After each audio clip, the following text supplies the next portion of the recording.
شروع اللہ کے بابرکت نام کے ساتھ جو بڑا مہربان نہایت رحم فرمانے والا ہے۔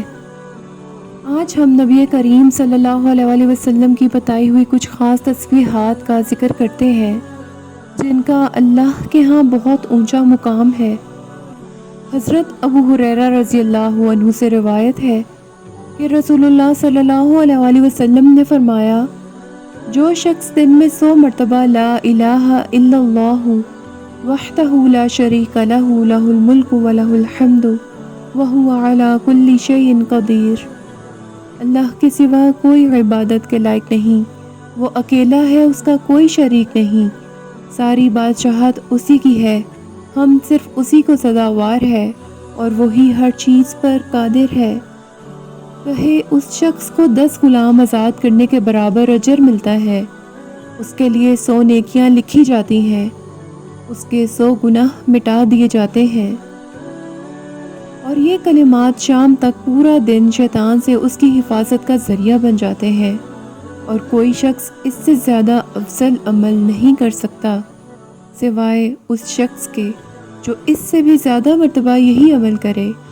اور جس شخص نے ایک دن میں 100 مرتبہ سبحان اللہ و بحمدہ کہا تو اس کے تمام گناہ معاف کر دیے جاتے ہیں، چاہے وہ سمندر کی جھاگ کے برابر ہوں۔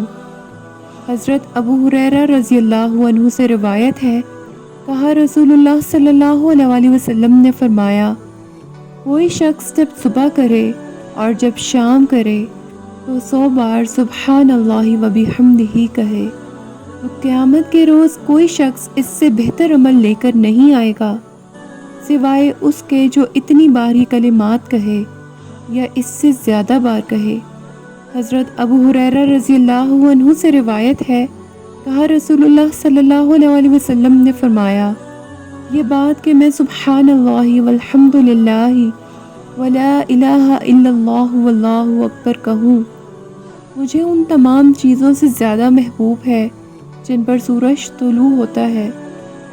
عثمان بن غیاث نے کہا، ہمیں ابو عثمان نے حضرت ابو موسیٰ اشعری رضی اللہ عنہ سے روایت کی، کہا رسول اللہ صلی اللہ علیہ وسلم نے مجھ سے فرمایا، کیا میں تمہیں جنت کے خزانوں میں سے ایک کلمہ نہ بتاؤں؟